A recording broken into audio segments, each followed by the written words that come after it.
नमस्ते साहब। अरे आंटी, आप कहाँ जा रहे हैं? साहब, आपको तो पता है ना, मेरी बेटी की शादी है, मैं ना गाँव जा रही हूँ। अरे आंटी जी, आपका सामान गिर गया। ये देखिए कितना सारा सामान।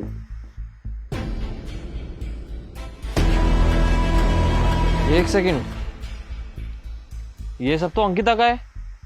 ये आपकी पोटली में क्या कर रहा है? साहब, ये मेरी बोतली में कैसे आया मुझे नहीं पता।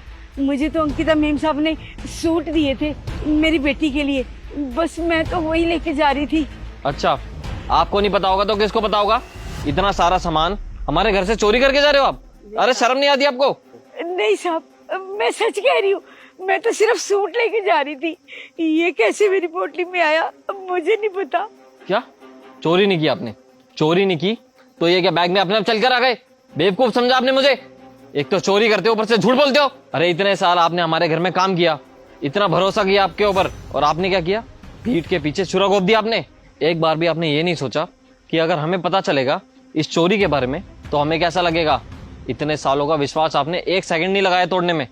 और अंकिता आपके ऊपर इतना विश्वास करती है, पूरा का पूरा घर खुला छोड़कर आपके भरोसे चली जाती है वो, और आप हो कि उसको ही धोखा दे रहे हो।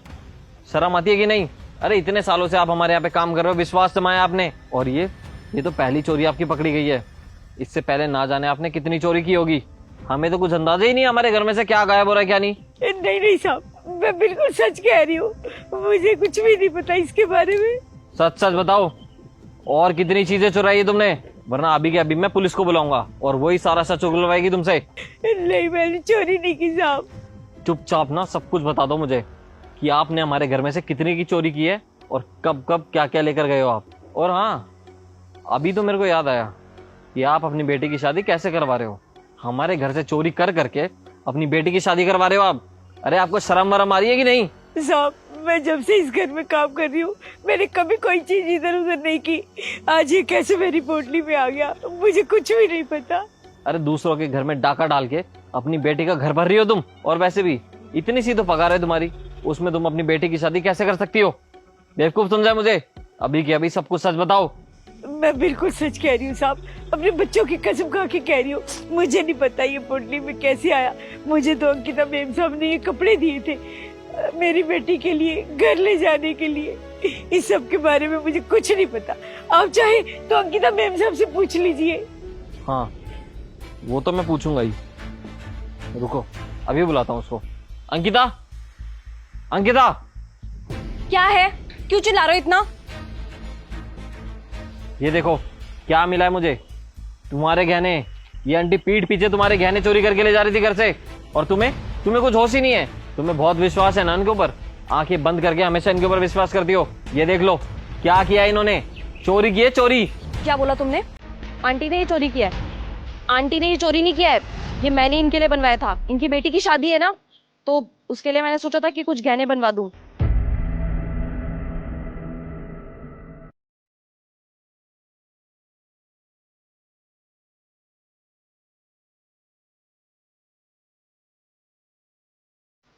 आंटी जी, वो आपकी बेटी की शादी है ना, तो मैंने कुछ शॉपिंग कर रखी थी, कपड़े लाई हूँ उसके लिए, तो ये ले जाना अपने गाँव।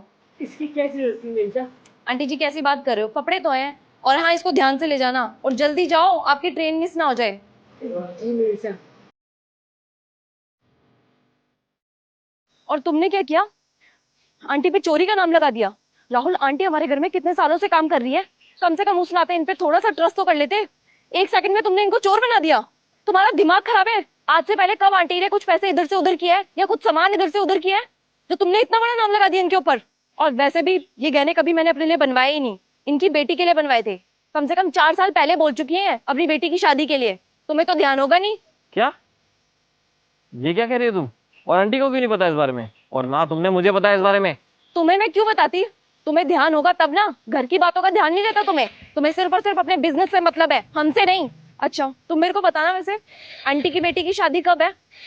नहीं पता ना, क्योंकि तुम्हें इन चीजों से मतलब ही नहीं है। और ना तुम्हें ये पता होगा शादी में क्या क्या दिया जाता है और क्या क्या नहीं दिया जाता।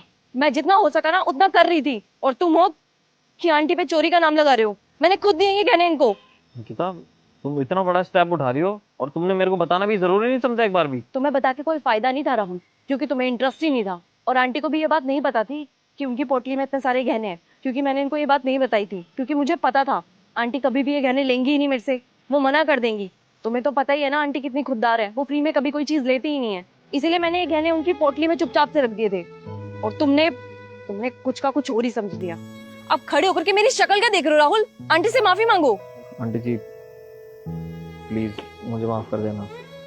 क्या है ना, मैं बहुत कुछ बोल के आपको जाने अनजाने में चोरी का इल्जाम लगा दिया आपके ऊपर। मुझे नहीं पता था ये सब आपको अंकिता नहीं दिया है। आप इतने सालों से हमारे घर पे काम करते हो, हमें थोड़ा सा विश्वास करना ही चाहिए था ना। आप हमें फैमिली का हिस्सा मानते हो, आपने बचपन से मुझे पाला है और मैं आप पे शक करने लग गया था। हो सके तो मुझे माफ कर देना प्लीज। कोई बात नहीं साहब, आप तो मेरे बच्चे जैसे हैं, मैंने आपको माफ किया। और मैम साहब, आपने ये सब बनवाया, इसकी क्या जरूरत थी? मुझे ये सब नहीं चाहिए मैम साहब। आंटी जी, आपकी बेटी की शादी है, इसका मतलब हमारे परिवार में शादी है, और हम अपने परिवार वालों के लिए इतना नहीं कर सकते? वैसे तो ये ज्यादा नहीं है, पर जितना हो सका मैंने उतना किया है। आप ये रख लीजिए। प्लीज आंटी रख लीजिए ना, हमारी तरफ से एक छोटा सा गिफ्ट आपकी बेटी के लिए। ये तो मैम साहब आपने बहुत ज्यादा कर दिया, आपका बहुत बहुत शुक्रिया साहब, आपका भी शुक्रिया साहब। और मैम साहब, आप दोनों शादी में जरूर आना, मुझे अच्छा लगेगा। आंटी ये भी कहने की बात है, आप ये रखिए, जल्दी जाइए, आपकी ट्रेन का टाइम हो रहा होगा, ट्रेन ना छूट जाए। जी मैम साहब। अच्छा साहब, मैं चलती हूँ। ठीक है आंटी जी।